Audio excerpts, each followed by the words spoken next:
הבאנו שלום, הבאנו שלום, הבאנו שלום. సర్వ సృష్టికర్త, జీవన మరణదాత, సర్వేశ్వరుడైన ఘనమైన యేసు ప్రభు వారి దివ్యనామంలో యూట్యూబ్ ద్వారా వీక్షిస్తున్న మీకందరికీ శుభములు, దీవెనలు, యేసు ప్రభు యొక్క ఆశీర్వాదం తెలియజేస్తున్నాను. రండి, ఈ ప్రభుదినమందు యోనా గ్రంథం యొక్క 2వ భాగం ఆత్మీయ విశ్లేషణ. మొదటి వారము గ్రంథ విశ్లేషణ చేశాము. ఇది ఆత్మీయ విశ్లేషణ. ఆత్మీయ విశ్లేషణలో 3 విషయాలు జ్ఞాపకం చేసుకుంటాం.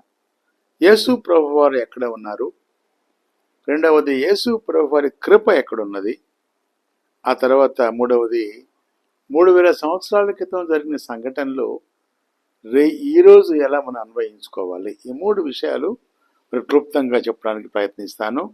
యోనా క్రీస్తుకు పూర్వము 750 సంవత్సరాల క్రితము చెప్పబడిన, వ్రాయబడిన, జీవించిన ప్రవక్త యోనా. యోనా అంటే అర్థము పావురం. అయితే పావురము అనేది పరిశుద్ధ కార్యాలకు, పరిశుద్ధ ఘటనలకు అది తార్కాణంగా ఉంటుంది.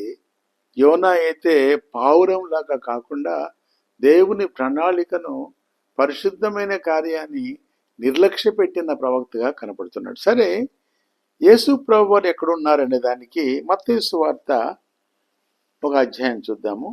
మత్తయి సువార్త 12వ అధ్యాయంలో మరి ప్రభు చెప్పిన మాట 40-41 నేను చదువుతున్నాను. I'm reading Matthew's gospel chapter 12 verses 40 and 41. మత్తయి సువార్త 12:40-41 నేను చదువుతున్నాను.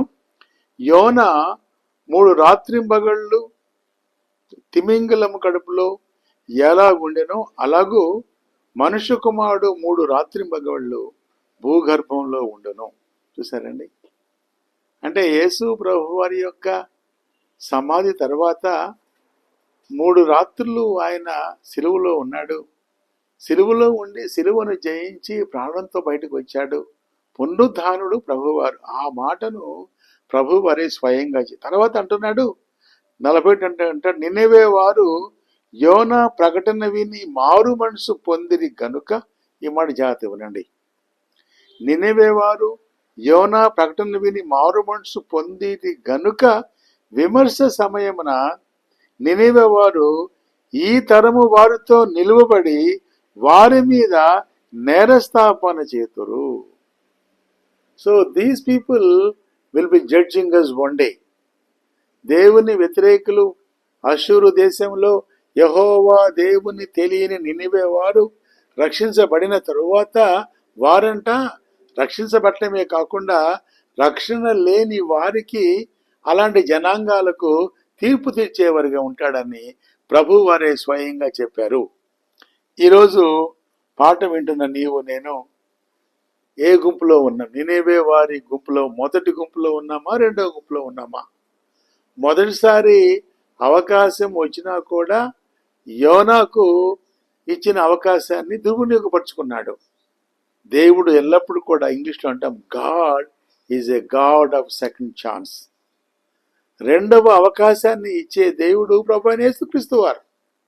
ఒకవేళ మొదటిసారి రక్షణ సువార్త విని అవకాశం ఉన్న అవకాశాన్ని చేజారుకున్నావేమో అంటున్న నినివే వరకు వచ్చిన అవకాశాన్ని యోనా వల్ల వెళ్ళిపోయింది. పశ్చాత్తాపం చెందారు. రెండవసారి యోనాకు వచ్చినట్లుగానే నినివే వరకు వచ్చింది, రక్షించబడినట్టుగా చూస్తున్నామండి. లూకా సువార్త 11వ అధ్యాయము 29-32 ఇది కూడా ఉంటుంది. తర్వాత నినివే ప్రస్తావన వచ్చింది. యాకోబు పత్రిక 1:7 వచ్చింది. యేసు ప్రభువు వారు చెప్పినట్లుగా ఈ తరము వారిని వారు శిక్షిస్తారు, లేకుంటే వాళ్ళ న్యాయాధిపతులుగా ఉంటారని ప్రభువే చెప్పాడు. తర్వాత యేసు ప్రభువు వారు ఎలాగైతే 3 రాత్రులు ఆయన భూగర్భంలో ఉన్నాడో అలాగే యోనా కూడా ఈ తిమింగలం కడుపులో ఉన్నాడు. యేసు ప్రభువారు సమాధిని గెలిచి ఎలాగ పునరుత్థానం చెందాడో ఆ పునరుత్థాన శక్తి పొందిన ప్రవక్త. ముందుగా ఎలా ఉన్నాడు ఈయన? ఈ పారిపోయిన ప్రవక్త. రెండవదిగా ప్రార్థించాడు, మూడవదిగా ఆయన ఏం చేశాడంటే మూడవదిగా ఉంటే పశ్చాత్తాపం చెందాడు, తర్వాత ప్రలాపించాడు, తన పాపం ఒప్పుకున్నాడు. తర్వాత యేసు ప్రభు వారి యొక్క పునరుద్ధాన శక్తికి సంకేతంగా యోనా కూడా 3 రాత్రులు ఉన్నట్టుగా చూస్తున్నాము. సరే, తర్వాత ఇది అంటే ప్రభువు వారే చెప్పారు కాబట్టి చరిత్ర కంటే గొప్ప ఆధారము యోనా గ్రంథము. యోనా ఆ తిమింగలం ఆ కడుపులో ఉన్నాడు. ప్రభు వారు చెప్పిన మాట ఇది సత్యము, అక్షర సత్యము, సత్య సత్యమని జ్ఞాపకం చేసుకుంటాం. తర్వాత దేవుని కృప ఎక్కడ ఉంటుందంటే ఆలోచిస్తే దాదాపుగా 1,20,000 మంది నాశనమైపోకూడదని మరలా ఒకసారి ప్రవక్తను ప్రేరేపించి, మరలా ఒకసారి ప్రార్థన ఆలకించి, మరలా ఒకసారి యోనాను ప్రేరేపించి ప్రార్థించి ఆయనను ఉల్లాసపరిచి ఉత్తేజపరిచి సహకరించి దేవుడు 1,20,000 మంది నశించిపోకుండా ఉండాలని రక్షించడానికి అన్య రాజ్యమైన నినివే పట్టణము యెహోవా రాజ్యంగా మారడానికి యేసు ప్రభు వారి నోట్లో కూడా వచ్చిన మాట కాబట్టి వాళ్ళందరినీ రక్షించేది దేవుని కృపా కార్యమే.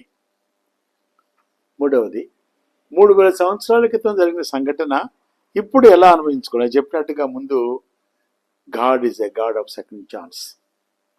ఈరోజు వాక్యం వింటున్న నీవు మరలా ఇంకొకసారి అవకాశం రాకపోవచ్చేమో, కానీ వచ్చిన ఈ అవకాశాన్ని గొప్ప తుఫాను 2 సార్లు, గొప్ప మత్స్యము, అంతేగా గొప్ప పట్టణం, దానికంటే కూడా గొప్ప రక్షణ.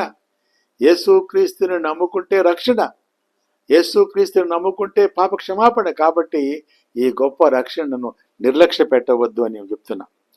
రెండో మాట ఏంటంటే బాధ్యత నుండి తప్పుకోకూడదు. You cannot run away from your responsibilities. ప్రభు నీకు బాధ్యత ఇచ్చాడు. యేసు ప్రభు వారు నిన్ను రక్షించి తన కుమారునిగా కుమార్తెగా మార్చుకొని ఓ బాధ్యత నీకు ఇచ్చాడు. ఏంటంటే ఆయన రక్షణ సువార్తను ప్రకటించవలసినాము.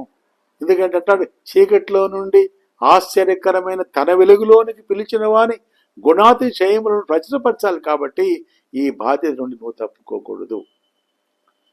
యోనా భక్తుని ద్వారా you cannot run away. You may run away from God's project, God's program. You cannot run away from God's presence. చివరికి అంటాడు, మరణము తర్వాత పునరుద్ధానము. మరణ ఛాయకి వెళ్ళిపోయాడు యోనా, మరణ స్థితికి వెళ్ళిపోయాడు.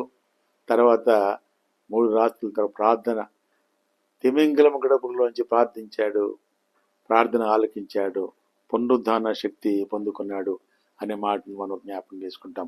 బైబిల్లో ఒక మాట ఉందంటే, ఈరోజు వాక్యం వింటున్న నీవు ఒక మాట జ్ఞాపకం చేసుకోవాలని నేను ప్రభు పేరట విజ్ఞాపన చేస్తున్నాను. ఏంటంటే దేవుని మాట ఏంటంటే, అందరూ పాపం చేసి దేవుడు అనుగ్రహించు మహిమను పొందలేకపోతున్నారు. అందరూ పాపం చేశారు, పాపరహితుడు యేసు ప్రభు వారే. ఈ వాక్యం వింటున్న నీవు ఏంటంటే, అయితే దేవుని అంగీకరించిన వారు, యేసు ప్రభు నమ్ముకున్న వారు, ఒక మాట చదువుతున్నాను రోమా పత్రికలో 6:11 ఏంటంటే, మీరును పాపము విషయమై మృతులుగాను దేవుని విషయమై క్రీస్తు యేసునందు సజీవులుగాను మిమ్మును మీరే ఎంచుకొనండి. కాబట్టి యోనా జీవితము నీకు నాకు ఓ పెద్ద పాఠంగా, జీవితం అంటే దేవుని సన్నిధి ఎల్లప్పుడూ ఉంటుంది కాబట్టి అక్కడి నుంచి పారిపోలేము. కాబట్టి ఒకవేళ యోనా లాంటి అనుభవం నీలో ఉంటే, పారిపోయిన వ్యక్తిగా నీ ఉంటే పశ్చాత్తాపం చెందు, ప్రార్థించు, ఆ ప్రభువు మళ్ళా నీకు దర్శనమిస్తాడు. కాబట్టి లోకంలో ఉన్న లోకం మనలో అంటకుండా ప్రత్యేకించబడిన వారిగా పరిశుద్ధులుగా జీవించాలని ఈ ప్రభు దినముందు నా విన్నపము. అలాంటి మహాకృప ఆ దేవదేవుడు మనకు దయచేయను కాక. ప్రార్థన చేసుకుంటాం. మహాకృపగల తండ్రి, మా ప్రేమ గల నాయన ప్రభువా, మా దేవ, ఈ ప్రభుదినమందు యోనా జీవితం ద్వారా తండ్రి ప్రభువా, ఆత్మీయ విశ్లేషణలో తండ్రి మీరు చెప్పిన మాటలను బట్టి వందనాలు ప్రభువా. అవును ప్రభువా, మీరు ఉన్నారు, మీరే స్వయంగా చెప్పారు ప్రభువా. ఎలాగ అయితే యోనా పెద్ద తిమింగలం కడుపులో ఉన్నాడో, సిలువకు వెళ్ళిన మీరు 3 రాత్రులు అక్కడ ఉన్నారు ప్రభు గర్భంలో. తర్వాత మరణాన్ని జయించారు ప్రభు. మరణము జయించిన తర్వాతనే పునరుద్ధానం. కాబట్టి పాప జీవితాల్లో ఉన్న ఎవరైనా సరే విడిచిపెట్టి ఆ పునరుద్ధాన శక్తి పొందేవారిగా మరొకసారి దర్శించమని ప్రభువా. తండ్రి, మీ ప్రణాళికల నుంచి వెళ్ళిపోయిన వారు మరలా తండ్రి తిరుగుకు వచ్చి సమకూర్చబడి నీ కుమారులుగా కుమార్తెలుగా స్వీకరించమని, యోనా జీవితము మాకు ప్రభువా ఒక పాఠం లాగానైనా పావురం వలె తండ్రి ప్రభువా జీవించేవారిగా, పావురం వలె నిందాహితులుగా జీవించేవారిగా నన్ను మమ్మలను సార్వత్రిక సంఘాల్లో ఆయత్తపరచమని స్తుతి, మహిమ, ఘనత, ప్రభావాలు మీకు ఆరోపించుకుంటూ యేసు ప్రభు నామములో ప్రార్థించి అడిగి వేడుకొంచున్నాం తండ్రి. ఆమెన్. తండ్రి, కుమార పరిశుద్ధాత్మ దేవుని సన్నిధి, సహాయము, సహవాసము, సమాధానము, సంతృప్తి, స్వస్థత మనకు, మన బిడ్డలకు, ప్రభు బిడ్డలకు ప్రభు రాకడ పర్యంతము తోడయుండును గాక. Amen. Shalom. Blessing to you all. దేవుడు మనల్ని దీవించును గాక. ఆమెన్.